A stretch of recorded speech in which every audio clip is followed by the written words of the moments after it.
করতেছিস?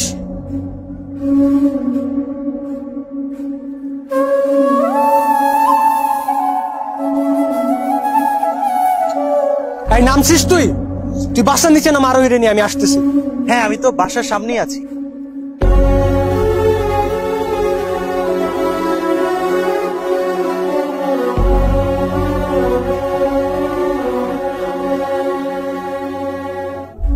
কিরে, কি সমস্যা?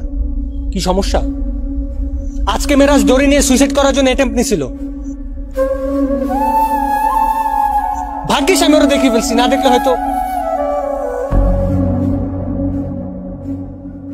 শোন, আমি আজকে তোদের যা যা বলবো তোরা সবকিছু শুনতে বাধ্য, কারণ আমি তোদের উপর অনেক বেশি বিরক্ত। আমার উপরও? জি, আপনার উপরও। আমার কথা তো আপনার কান দিয়ে ঢুকে না। ওদের বয়স এখন 14, এখন টিনেজ। আপনি ওদেরকে এখন যতই বুঝান ওরা লাগামহীন ভাবেই চলাফেরা করবে, কারণ ওদের বাস্তবতা সম্পর্কে এখন কোনো জ্ঞান নেই। আপনি কালকে যে মিরাজের সাথে এরকম ভাবে রিয়েক্ট করলেন, ও হয়তো সুইসাইডটা করে ফেলতে পারতো, মেরাজ না করলে আরোহী করতে পারতো। কি হতো? আজীবন আফসোসটা তুই আর আমিই করতাম। আর এই বছর ছেলে মেয়েদের এভাবে না, আর একটু অন্যভাবে বোঝাতাম। এবার শোন, তোকে বলি, আজকে যদি তুই সুইসাইড করতি কার কে আসতে যেত? ও, তুই এই মেয়েকে পাবি না বলে আজকে সুইসাইড করতে গেছিলি, ঠিক না?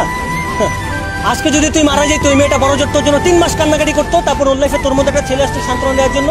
সেই ছেলেটাকে ওর ভালো লাগতো, প্রেম করতে পারতেন, অথবা অন্য কোনো ছেলেকে বিয়ে করে ফেলতো। তোকে তো আর মনে রাখার প্রয়োজন নেই, আছে? সুইসাইড করার পর যদি মানুষগুলো দেখতে পারতো সে যার জন্য সুইসাইড করেছে সে কতটা ভালো আছে তাকে ছাড়া, তাহলে সে সুইসাইড অবস্থায় আবার সুইসাইড করে। সুইসাইড করে কি লাভ? সব বোকার দল। তো আমাদের দেশে তখন বোকার দলের অভাব নাই। তোমার মতো এরকম হাজার হাজার বোকা আমাদের দেশে আছে। প্রতিদিন গড়ে 28 জন ছেলে মেয়ে সুইসাইড করে। ও, সুইসাইড করাটা তো এখন একটা ট্রেন্ড। ভালোবাসাকে না পেলে সুইসাইড করতে হবে। আরে ভাই, তুমি যে মানুষটাকে না পেয়ে সুইসাইড করতেছো, তুমি মরে যাওয়ার পর সেই মানুষটাই আরেকজন মানুষের হাত ধরে তাতা থই থই করে ঘুরে বেড়াচ্ছে, দাঁত কেলিয়ে হাসছে, আর তুমি বিনা হিসাবে জাহাজ। জানিস, অনেক সময় দেখা যায় ছেলে অথবা মেয়ে কেউ কাউকে পাত্তা দিচ্ছে না অথবা পাত্তা পাচ্ছে না। তো যেই মানুষটা পাত্তা পাচ্ছে না সে সুইসাইড করে ফেলে। আরে ভাই, তুমি বেঁচে থাকতে তোমার পাত্তা দেয় নাই, তুমি মরে যাবো, তোমার কি পাত্তা দিবে? তখন বলবে যাক আপদ পুরুষ।